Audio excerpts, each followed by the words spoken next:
that help protect Americans from the crypto abuses that cost consumers billions? If they were to live up to the investor protection built into their current laws, it would help investors. But right now, unfortunately, there's significant non-compliance, and it's a field which is rife with fraud, abuse, and misconduct. Last month, the U.S. Court of Appeals for the District of Columbia unanimously ruled that the SEC's denial of Grayscale's spot Bitcoin ETF was, quote, arbitrary and capricious. They argued that the product is mathematically indistinguishable from already approved futures products currently trading on U.S. exchanges. So my question is, can you explain what the SEC needs to see in a filing to approve a spot Bitcoin ETF? And what questions do you still need answered from issuers about the market and or market infrastructure in order to allow this to happen? I'd just like to get some clarity. Be very brief, and we're moving on. Chair Gensler. Senator, I thank you for the question. We're still reviewing that decision and reviewing. We have multiple filings around Bitcoin exchange-traded products, so it's not just that one you mentioned, but it's multiple others who are reviewing them, and I'm looking forward to staff's recommendations. So, in similar questions. Thank you, Mr. Chair. Senator Warren of Massachusetts. Start with Staff Accounting Bulletin 121, which you know I've been harping on for about a year in relation to the Lummis-Gillibrand Responsible Financial Innovation Act. So, Staff Accounting Bulletin 101 requires that companies, including banks, place crypto assets under custody on their balance sheets. And even Fed Chairman Powell has agreed that this is unprecedented in financial regulation in the U.S. So my first question is, you've said repeatedly that this is to provide greater consumer protection. And like we saw in the Celsius bankruptcy last year, when thousands of customers were made unsecured creditors, isn't it true that placing custody assets on the company's balance sheet could result in consumer assets being seized by creditors in the event of a bankruptcy, and that would hurt consumers? Senator, thank you for actually going down, as you say, the more technical rabbit holes, and I'll be glad to go there. It's actually, you're absolutely right about the Celsius finding, but what was interesting in that bankruptcy finding is a judge said these are not segregated protected assets. By and large, that the investors were just lining up in bankruptcy, and that was regardless of a staff accounting bulletin that the SEC put out, because Celsius was a private company. The staff accounting bulletin was staff advice on how to do accounting in public companies.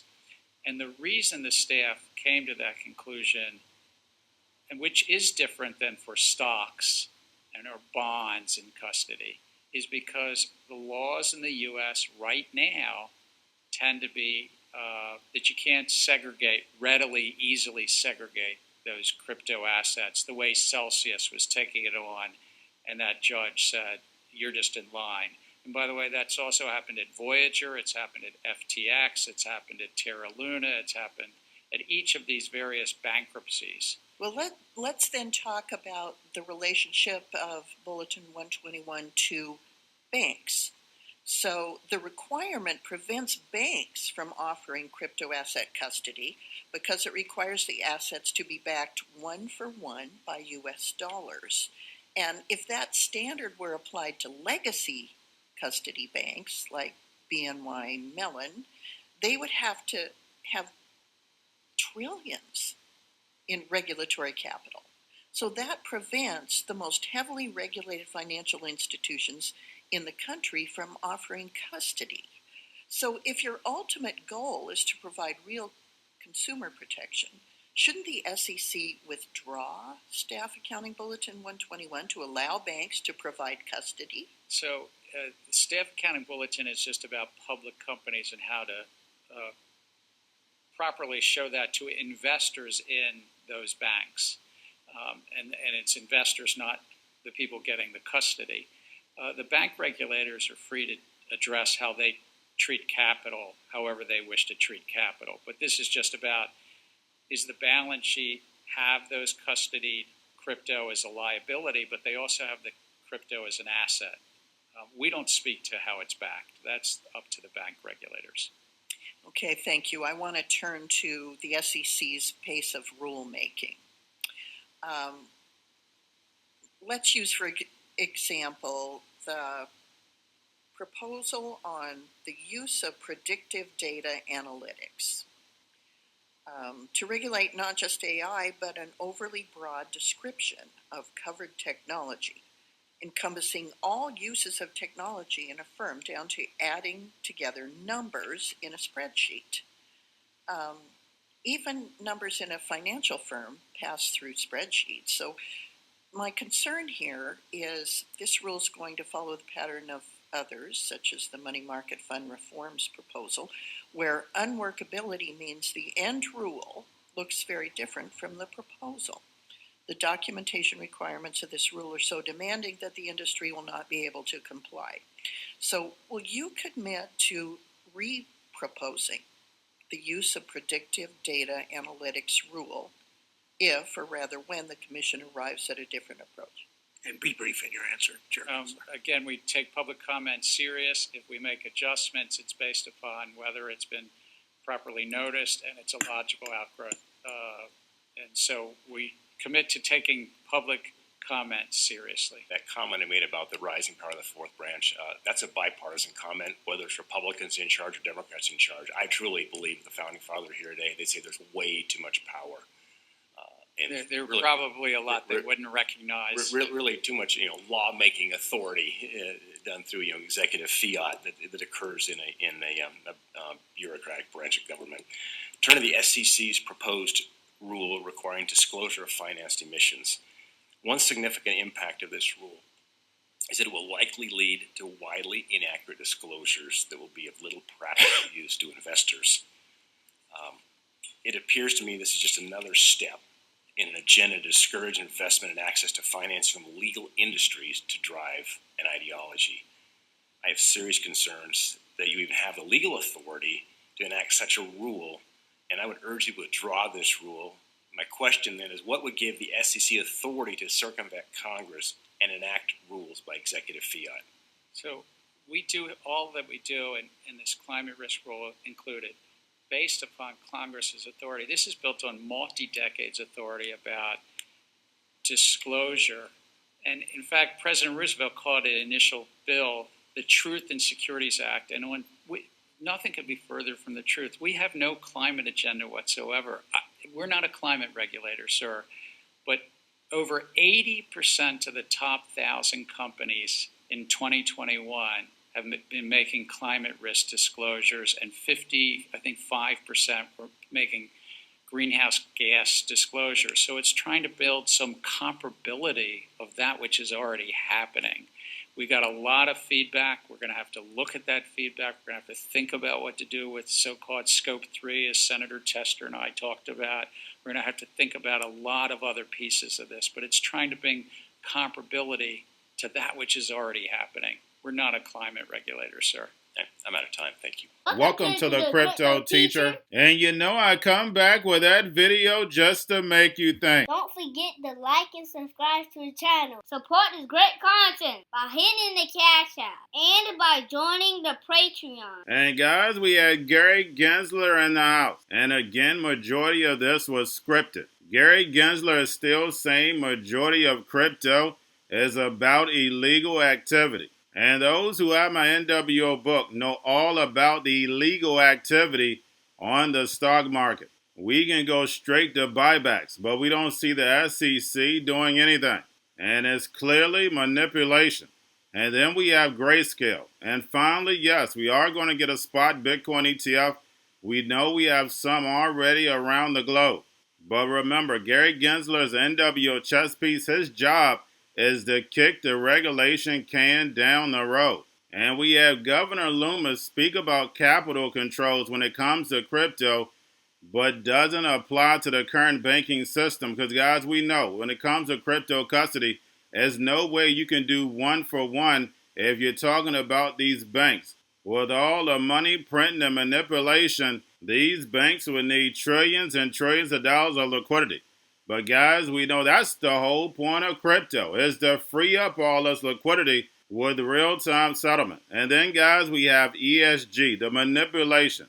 So therefore they can control the masses, the 15-minute cities. And unfortunately, we know the sheep are asleep. And the alphabet boys are moving towards the NWO's goal. Remember, blockchain gives the NWO the all-seeing eye. Programmable money enables them to tell you what, where, and when and how to buy, and you have 3 to 6 months to spend it or poof, it's gone. The robots, algorithms, and drones will take over the economy. The sheep will go inside the metaverse. So therefore, they have something to do with all the time they're going to have on their hands. And then you have the 15-minute city, so therefore you can control any type of uprising. And remember, the crypto teacher told you, because he knows when it comes to the NWO, it's all planned out. You have a wonderful day. Going to a different economy, and we're going to be learning more about that as we go. But clearly, we're learning that things can be done from remote locations. We're learning that technology can replace people even more than we thought. We're not going back to the same economy. We're recovering, but to a different economy, and it'll be one that is more leveraged to technology. And I worry that that is going to make it even more difficult than it was for many workers.